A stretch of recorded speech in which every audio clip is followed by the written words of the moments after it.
President Biden is scheduled to make his first address to Congress tomorrow. A major topic will be his more than $2 trillion infrastructure proposal, which includes spending on everything from upgrading roads and bridges to broadband to home care services.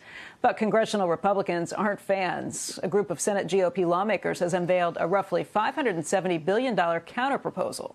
Joining us right now to talk about the competing plans and how President Biden plans to pay for his plan is Transportation Secretary Pete Buttigieg. And Mr. Secretary, thanks for being here today. Thanks for having me on. Nice to be with you. It's good to see you. We can talk about the Republicans' plans, but I think everything kind of hinges on what Democratic Senator Joe Manchin is planning and doing right now. People have been watching him very closely, especially in recent days, as it looks like he is really starting to tap the brakes on things. You all can't use the budget reconciliation without his vote because it's such a close Senate at this point. And I just wonder, have you or anybody else in the administration reached out to Joe Manchin to see what his thoughts are and how quickly you might be able to sway him? Yeah, sure. We're in touch with him. He prefers a bipartisan approach, and so do I, and so does the president. And that's why we're not only in dialogue with our fellow Democrats across the spectrum, but of course we're in dialogue with Republicans. We're glad they came to the table with their version. That's a starting point.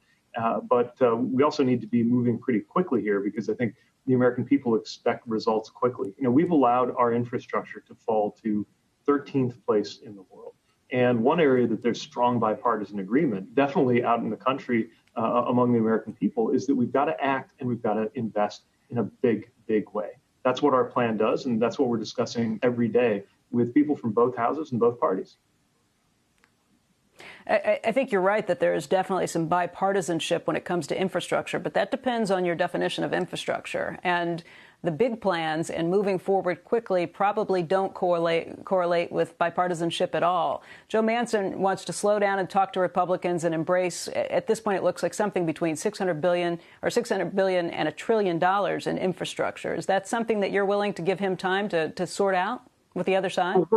We're eager to have these conversations, but we got to make sure that it's big. We got to make sure that these investments are over the baseline of what would have happened anyway. And these are exactly the conversations that are going on right now. I think it was a mayor who once said that there's no such thing as a Democratic or a Republican hole in the road. So I've got to believe that if there's any area of bipartisan cooperation left, this is it. We know that our roads and bridges need work. We know that our ports and our airports are not what they could be. We know that Americans have been asked to settle for less on rail, on transit. And by the way, this isn't just an issue for quality of life for Americans. This is an issue for our business competitiveness, too. You look at our allies, you look at our strategic competitors, definitely China. They are not shy to make big infrastructure investments. And a lot's going to depend on what we here in the early 2020s choose to do. But, Secretary, if you look at infrastructure, again, the bipartisan angle is one that's a much narrower definition of infrastructure and probably one that fits into your purview as a transportation secretary a little bit better, too. Would you be OK with a stripped down version like Senator Manchin has said that he wants that does not include some of the at-home services and some of the in-the-community services that really just looks at more traditional examples of transportation, things like bridges, roads, even broadband? Would you be OK with taking $1 trillion or less of a package and focusing just on that? Well, we believe these things go together. That's why the president planned them in a package that goes together. But there's a really complex process of give and take and legislative mechanics, and we're going through that process right now. What I will say is I think the debate over whether to call something infrastructure is a little beside the point. You know, the truth is a strong majority of Americans believe in making sure that something like elder care is more affordable. I think that's part of our economic infrastructure because a lot of people aren't in the workforce because they can't afford to take care of loved ones. But if you don't think that's infrastructure and we still agree that it's good policy, then my message to those Republican legislators is, hey, vote for it anyway, call it whatever you like, and we can both celebrate doing something good for the American people.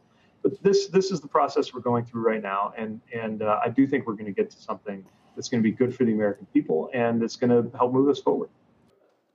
Shepard Smith here. Thanks for watching CNBC on YouTube.